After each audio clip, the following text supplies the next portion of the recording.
Hello YouTube, my name is Zizaran and I am going to try making a Atlas video for the new and updated Atlas.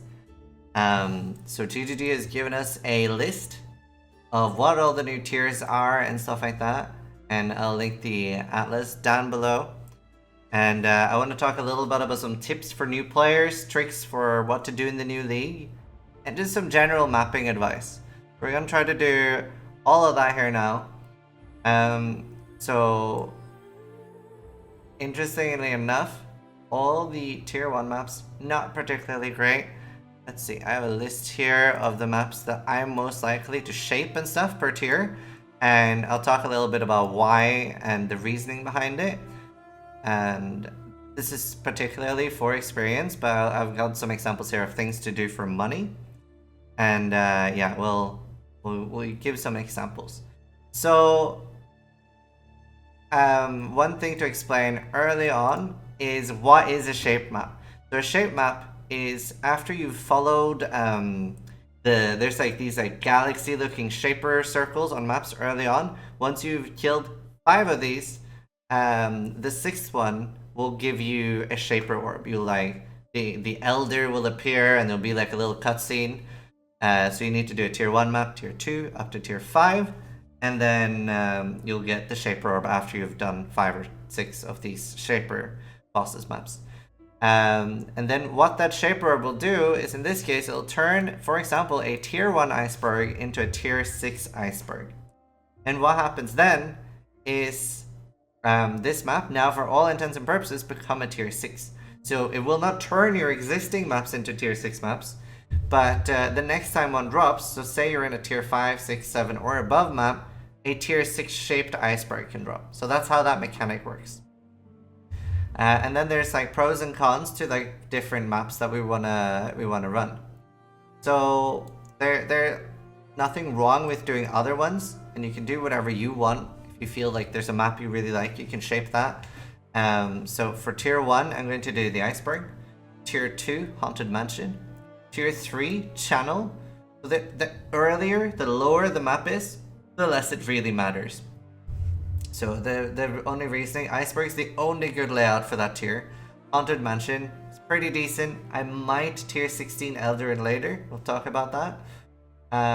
Tier 3 Channel, the reason is just to get some nice channel maps for leveling new characters, where I'm guaranteed a good chance of divination cards for humilities. This gives you a Tabula Rasa. So I quite like that. And there are other options too, but these are all the ones that I like so far. For tier 4, there's a lot more options, and some of these are also options for our later, the ultimate map, the tier 16 Eldered one. So for tier 4, you have City Square, you have Underground Sea, and you have Beach. Underground Sea recently got nerfed in the way that the boss now has 2 stages. Before it was a 1-stage boss. Not so much a problem on softcore if you're running a very high damage build, but if you have a low DPS build and you're playing hardcore, then that can be a problem because you use all your Val skills on the first boss. So Beach as well, very good layout. An interesting change, and I'll talk a little bit about sextants and I'll explain them later on, is that every map now has access to 5 sextants. So that's very important. That changes a lot this league. Previously, this was not the case. So Beach, especially having access to 4 white sextants, which is more than likely what most people will end up having. 5 is, because that 5 means you would have to unlock all the red maps too. Talk more about that later. But Beach, very, very tempting because it's so small, compact, very similar to the old Strand, but it also has decent density. City Square, very scary bosses. They have like a weird, feels like a homing missile attack, but it's pretty scary bosses, especially if you shape it or elder it. And then Underground Sea looks like it is a really bad layout, but Underground Sea has very nice divination cards.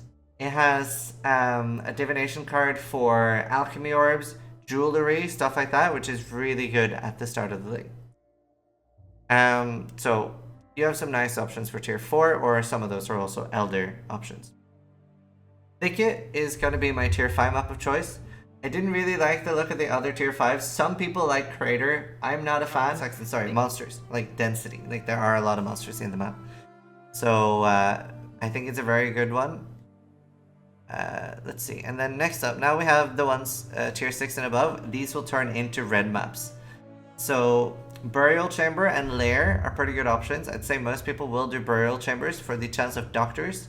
Lair, the drop rate of the divination card there for Rigwell's Quills is the drop rate is higher and they're still very expensive. It's also a very decent layout. Both Burial Chamber and Lair, very good options. Estuary and Bone Crypt are pretty decent options for tier 7. Bone Crypt is more if you're something like Kinetic Blast or Spark, where things up against the wall matters more. So definitely worth looking into. And Estuary, shit tons of chest. Chest can be very good early on for maintaining your maps. Volcano on tier 8 is going to be very good money. Also another contender for being eldered. And I'll tell you why in a second. So if you see here, it's in the Bone Helmet. Any map that's in the Bone Helmets, especially high item level, like 84 and 86 from Shaper, are going to be worth a lot this league. But the reason for Bone Helmets being so good is that the implicit stays. So what that means, if you enchant a Bone Helmet before, you would lose the minions deal 40% increased damage. That is no longer the case. You could, for example, have Molten Strike has 3 additional projectiles and 40% minion damage. And now, especially if you're new, you might be thinking, well, why does minion damage matter this? There is a node on the tree, which this might be nerfed in the patch, we don't know this yet, but currently increases and reductions to minion damage will affect you.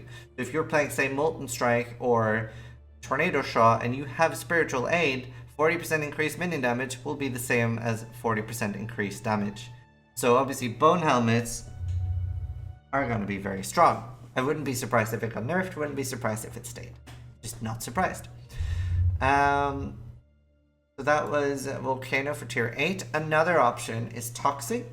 Toxic is slightly annoying because one of the sections is Piranda's Manor. So you would be doing 3 yellow, 1 red, or Manor is yellow too if you can unlock it. So that is a bit of a problem. Toxic's definitely very nice for experience though. Crystal Belts might be expensive this league. It's also the only quadrant it drops. So yeah, we'll see how popular CI is this league. Next up, tier 9. The only choice for me here is really Canyon, only one I really liked.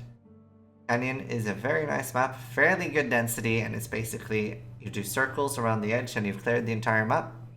Also, let's see. Next up, Moon Temple is your tier 10 of choice. However, Factory is surprisingly a tier 10 of choice as well. I would go Moon Temple for... I actually might go Factory. It's it's a coin flip. Moon Temple has the divination cards that give you the unique Moon Temple map, and they sell for quite a lot. The map can go for anything from like 30 to 80 chaos. So that can be a nice source of income. And depending on the price, Factory will drop you item level 84 Bone Helmets. It can be very expensive. I know that some people like Vault as a tier 9. I could not possibly think of a more garbage map as very low density. All maps have 5 sections now. You have to click 3 or 4 devices to do the map. There are walls you get stuck on. Vault is garbage. And I would not under any circumstance do that. There is one thing worth mentioning, which is what tier is Arcade. Arcade can potentially be worth shaping or eldering if you're softcore because of the Exalted card, Divination card. I wouldn't do that on Hardcore simply because the Exalt price is so much lower on Hardcore. So shaping tier 4 Arcade could be worth looking at. Now in my list here, I've written no tier 11, 12, 13, 14, 15. So I want to talk and explain a little bit about the Atlas bonus. So the way the Atlas bonus works and the reason why I quite often like having very few red maps unlocked is what we're going to explain now. So a lot of people think, especially when they're new, that the bonus is the drop rate. So if you have 159, people think you'll drop more maps than somebody has 0. This is not the case. The way this works is that if the monster can drop a higher tier, if you have 100% it will. Now there's some examples of when it can drop a higher tier. So for example, let's say a tier 5 map was about to drop in the drop table, right? So the game is like, okay, a tier 5 map is about to drop, but you're clearing tier 10 maps, right? Then a tier 6 map will drop. If it's 159%, then it's a 59% chance that a like 2 higher will drop. So not affecting your drop rate. However, if you're in a tier 10 map and a tier 10 map is about to drop, that would only be a +1 if it's from a blue one. Get it? So back to drop rates. The only time you can get a +2 map, so say a tier 10 map is about to drop and you're in a tier 10 map, the boss can drop a +2. Nothing else can, and blue, rare, and the boss can drop a +1. And that is part of why the drop rate bonus is not as important as it could have been. So normally I end up with somewhere, like, depending on when, 90 to 110, 120 bonus. There's been a couple of Atlas times where I have done tier 11s and 12s because they're not as important. Not as important to do sometimes. And a lot of the time you want to focus on just getting a higher chance to sustain tier 16s and 15s. So having 159 or close to, it definitely does make it easier to sustain tier 15s and 16s, because a tier 14 map can turn into a tier 16 from the boss. So definitely very good to have still. So 139 is what I had, and that meant that I completed 11s, 12s, and 13s, and I kept 14s, 15s, and 16 open.